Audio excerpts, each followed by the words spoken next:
तो cell membrane को कई सारे नामों से जाना जाता है। बायो मेम्ब्रेन भी इसको कहते हैं, प्लाज्मा मेम्ब्रेन भी कहते हैं। स्ट्रक्चर ऑफ प्लाज्मा मेम्ब्रेन के बारे में ज़्यादा बेहतर स्टडी तब हुई जब इलेक्ट्रॉन माइक्रोस्कोप का इन्वेंशन हो गया था। ठीक है, ये outer most living selectively permeable membrane है, इलास्टिक होती है नेचर में। मेन केमिकल कंपोजिशन इसमें प्रोटीन और लिपिड होता है, इसके अलावा कुछ अमाउंट में कार्बोहाइड्रेट भी पाए जाते हैं। जो रेशियो है प्रोटीन और लिपिड का वो वेरी करेगा सेल टू सेल टाइप। जैसे आरबीसी में अगर हम लोग देखें 52% प्रोटीन होता है और 40% लिपिड होता है प्लाज्मा मेम्ब्रेन में। नेक्स्ट आते हैं लिपिड पे। जो प्लाज्मा मेम्ब्रेन में लिपिड पाए जा रहे हैं तो बाई लेयर के फॉर्म में होते हैं। लिपिड बाई लेयर होती है सेल मेम्ब्रेन में लिपिड की।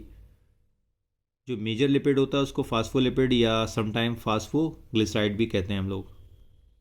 इसमें एक ग्लोबुलर हेड वाला रीजन होता है जो कि हाइड्रोफिलिक होता है, और पोलर होता है।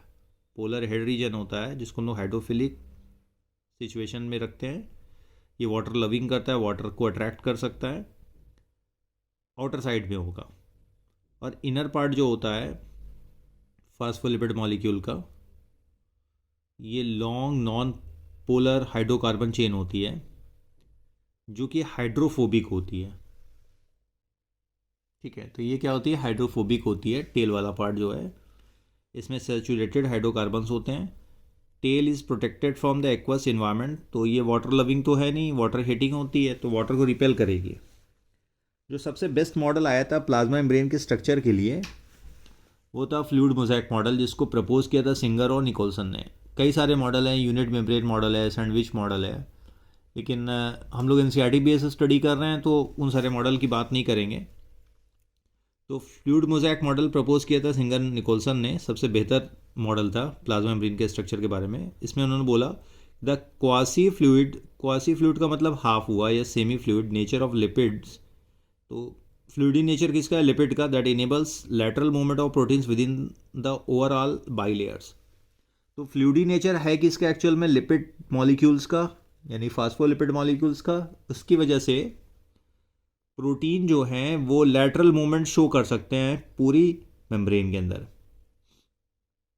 This ability to move within the membrane is measured as its fluidity. इसीलिए हम लोग फ्लूइड मोज़ेक मॉडल कहते हैं। फ्लूइडिटी नेचर आपको समझ में आया होगा किसकी वजह से है। और मोज़ेक क्यों बोलते हैं कि जो लिपिड बाई लेयर उसमें जगह जगह जो प्रोटीन है वो एम्बेडेड होता है सरफेस पे, या तो पूरी तरह से एम्बेडेड होता है। अब फ्लूइड नेचर होने का फ़ायदा क्या है प्लाज्मा मेम्ब्रेन में, सेल की ग्रोथ करने में, फॉर्मेशन ऑफ इंटरसेलुलर जंक्शन बनाने में, सिक्रीशन में, इंडोसाइटोसिस में, सेल डिवीज़न में, इसमें मदद करता है। ये एक डायग्राम सिंपल सा बना हुआ है। फास्फोलिपिड या जो लिपिड मॉलिक्यूल पाए जाते हैं प्लाज्मा मेम्ब्रेन में, इसको मैं सीधा करूं तो देखिए सबसे ऊपर फास्फोरस है, देन ग्लोबुलर हेड ग्लिसरॉल वाला पोर्शन होता है, यह हाइड्रोफिलिक होता है, ये पोलर है। Then non polar long tail है जो कि सैचुरेटेड हाइड्रोकार्बन की बनी होती है, ये हाइड्रोफोबिक होती है। अब आते हैं प्रोटीन पे। प्लाज्मा मेम्ब्रेन में जो प्रोटीन होते हैं उनको दो कैटेगरी में डिवाइड करते हैं, इंटीग्रल प्रोटीन और पेरिफेरल प्रोटीन।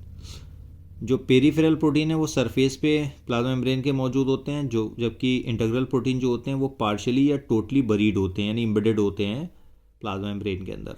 ओके, मैं आपको इसमें दिखाता हूँ क्या बोलते हैं बुक मेरे पास थी तो मैं भी, एक मिनट रुक जाइए, मैं दिखाता हूँ। ये देखिए ये दिया हुआ है, ठीक है, ये लिपिड बाई लेयर है और इसमें जगह जगह देखिए प्रोटीन क्या एम्बेडेड है। एक बात बहुत ध्यान रखिएगा कि जो शुगर चेन होती है वो आउटर साइड में होती है, इनर साइड में नहीं होती है, ध्यान रखेंगे आप, ठीक है। और कोलेस्ट्रॉल भी पाया जा रहा है। ये फ्लूइड मोज़ेक स्ट्रक्चर है, ये देखिए शुगर है, ये शुगर हमेशा बाहर की तरफ होगी, इनर साइड में इसमें नहीं दिया हुआ है। इस बहुत इंपॉर्टेंट पॉइंट, इसे ध्यान रखिएगा। ये देखिए जगह जगह लिपिड बाई लेयर है और उसमें जगह जगह प्रोटीन क्या एम्बेडेड है। तो ये फ्लूइड मोज़ेक सिचुएशन है ना। चलिए फंक्शन ऑफ प्लाज्मा मेम्ब्रेन पे आते हैं। तो मोस्ट इंपॉर्टेंट फंक्शन जो प्लाज्मा मेम्ब्रेन का है वो transport of molecule across the membrane. Different mode हो सकता है, पैसिव ट्रांसपोर्ट है, सिंपल डिफ्यूजन है, ऑस्मोसिस है, एक्टिव ट्रांसपोर्ट, या बल्क ट्रांसपोर्ट में फैगोसाइटोसिस और पिनोसाइटोसिस आता है। कुछ मॉलिक्यूल्स जो हैं वो move briefly across the membrane without any requirement of energy, this is known as passive transport. वही न्यूट्रल सॉल्यूट्स जो हैं move across the membrane by the process of simple diffusion along the concentration gradient, that is from the higher concentration to the lower concentration। High concentration से लो concentration की तरफ move कर सकते हैं। इसके अलावा वाटर में also move across the membrane from higher concentration to lower concentration by the process called osmosis। भाई पोलर मॉलिक्यूल जो होते हैं वो सीधे सीधे क्रॉस नहीं कर सकते हैं non polar lipid by layer को। हेड वाला रीजन तो जो लिपिड मॉलिक्यूल का है वो पोलर है, लेकिन टेल वाला पोर्शन क्या है, नॉन पोलर है। तो they require special type of protein called carrier protein of, जो कि मेम्ब्रेन में प्रेजेंट होते हैं, वो फैसिलिटेट करते हैं ट्रांसपोर्ट को। इस तरह के ट्रांसपोर्ट को बोलते हैं फैसिलिटेटेड डिफ्यूज़न। नेक्स्ट कुछ आयंस हैं जो कि ट्रांसपोर्ट होते हैं according to their concentration gradient, right. अगर movement against the concentration gradient हो रहा है, ठीक है, that is from lower to higher concentration against the membrane, जो मेम्ब्रेन का कंसंट्रेशन ग्रेडियंट है दोनों साइड में मेटल्स का या आयंस का, तो वहाँ पे एनर्जी देनी पड़ती है और कैरियर प्रोटीन की भी ज़रूरत पड़ती है। तो इसे हम लोग बोलते हैं एक्टिव ट्रांसपोर्ट, ठीक है, इसे हम लोग क्या बोलते हैं, एक्टिव ट्रांसपोर्ट। अगर against the concentration gradient movement हो रहा है, ध्यान रखिएगा, मैंने यहाँ लिखा नहीं है, लाइए मैं लिख ही देता हूँ, तो इसको हम लोग बोलते हैं एक्टिव ट्रांसपोर्ट। सॉरी, ये लिखा हुआ है, जैसे कि सोडियम पोटेशियम पंप। अब ये एक डायग्राम दिया हुआ है सिंपल सा कि मूवमेंट ऑफ मॉलिक्यूल हो रहा है सिंपली मेम्ब्रेन से ट्रांसपोर्ट, जो लाइपोफिलिक होंगे हाई कंसंट्रेशन से लो कंसंट्रेशन की तरफ आ जा रहे हैं, इसे सिंपल डिफ्यूज़न कह रहे हैं। फैसिलिटेटेड डिफ्यूज़न में जैसे कुछ पोलर मॉलिक्यूल हैं वो इससे क्रॉस नहीं कर सकते हैं, तो वो चैनल प्रोटीन या कैरियर प्रोटीन के थ्रू, ये सारे क्या हैं, कैरियर प्रोटीन, इसके थ्रू ट्रांसपोर्ट करेंगे, जैसे बोलेंगे फैसिलिटेटेड डिफ्यूज़न। भाई वाटर जो है वो एक्वापोरिन चैनल्स होते हैं, मतलब वाटर चैनल उसके थ्रू ट्रांसपोर्ट होते हैं, तो इसको बोलेंगे ऑस्मोसिस। तो ये तीनों जो है ये पैसिव ट्रांसपोर्ट है, इसमें कोई एनर्जी की सप्लाई आप देखिए नहीं देनी पड़ रही है, और हाई टू लो कंसंट्रेशन चल रहा है।